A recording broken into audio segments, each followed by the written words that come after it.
I want to remind the House that there was a time when university was free.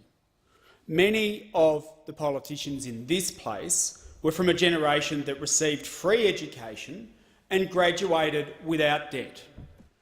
They went on, though, to reintroduce fees for university and saddled a generation with repayments. People entering university today are facing a totally different reality, and young people are getting screwed over. You enrol in university or TAFE if you're a young person because it's the pathway to a good job, you're told, and to personal growth that will let you make a contribution in our community. You enrol for possibly years of study. Throughout this time, the fees or help payments keep building up and your debts keep growing.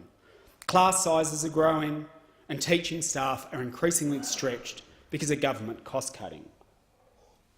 You have to work long hours while you study because you have to pay rent or costs, and Austudy is low and youth allowance is low and hard to access. And then when you finish studying, thousands of dollars in debt, you get told, sorry, but you don't have enough experience to get a job. You're going to have to study more. You're going to have to constantly market yourself to employers and take on unpaid labour just to get your foot in the door. Just don't rely on Centrelink, though, when you're seeking work, because a New Start is below poverty levels and you might be issued an incorrect robo-debt. And you get told that it's your fault that the housing system is broken and that the reason you can't buy a home is because of cafe breakfasts, not the unfair system that helps investors buy their fourth, fifth or sixth home to rent to you at inflated prices. Oh, and by the way, not only if you're a young person do you have to pay off your debt, not only can you not afford a secure home, not only will you be working casual hours in precarious jobs or taking on side hustles, you're also going to live in a world with hotter climate and more extreme weather, and you're going to have to lead the fight against big coal because the last generations of politicians failed and left it to you. This is what happens when governments stop seeing education as a fundamental right and start seeing it as a business. Australian governments over decades, Liberal but also Labor, gave in to neoliberalism, and this generation now of young people is paying the price. We accept in our society that schools and hospitals should be free and universal. You can receive healthcare and secondary education no matter what your bank balance, and that is one of the good things about this country. It would be a scandal if we were forcing people into debt to access these rights. But that is what is happening with TAFE and university. And this is one of the reasons that I got into politics in the first place. My dad was the first person in his family to go to university, and he was able to do it because it was free. And when I was at university, I got involved in the education campaigns against a then Labor government because you could see the cost of education going up and up and up, and people being put into such debt that people like my dad might not have been able to go to university or might not have made the decision to go to university in the first place. And that is why I am proud to be part of a party, the Greens, that have a plan to bring back free university and TAFE. We will make TAFE and undergraduate uni free, and we'll pay for it by making the fossil fuel industry pay its fair share. No more unfair tax breaks, no more right to pollute for free. Just start making them pay the same tax as everyone else on things like diesel fuel in the mining industry, and you will find that we have the money to pay for things like free education. We can increase youth allowance, Austudy, Abstudy, by $75 a week so that students can get by while studying. Let's lift youth allowance $75 a week. And we'll fix the government cuts that led to stretched staff and teaching.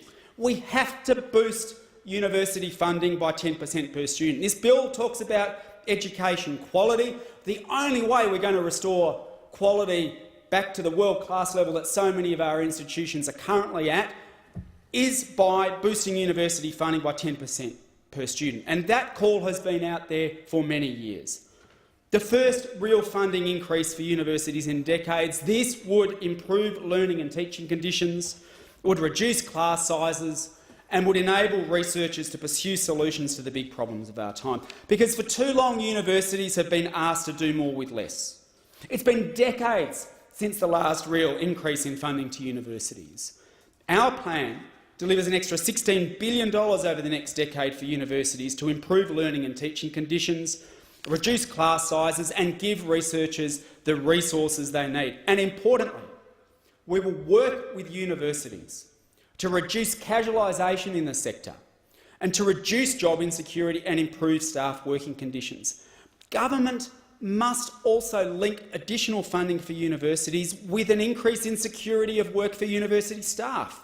We must reverse the decades-old trend of casualisation and insecure work. And people have this idea that somehow universities are this place where everyone has these tenured positions for life. Well, you're looking at about less than a third of the people who work in universities at the moment enjoying that security of ongoing employment, which should be a right.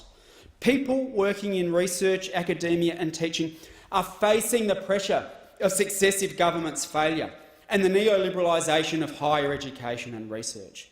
And I know this and I see it on a daily basis because my electorate is home to major universities and research institutions. And I have spoken to too many people in Melbourne who've always dreamed of working in research and teaching and who've worked hard their whole careers to get there, but they are feeling the pressure of competitive grant applications for a diminishing pool of funding, administration, growing workloads not related to their core research, casualisation, and the insecurity that comes with not knowing whether you're going to have a job after the next grant round. When we looked into this a couple of years ago, when I introduced a bill to this place to wind back casualisation in our workforce, but especially with a focus in the university sector, a bill that at the time didn't get the support of either Labor or Liberal, but I'm hopeful the tide might turn on that. When we introduced that bill and we had an inquiry into it, we heard from a woman who worked at one particular institute,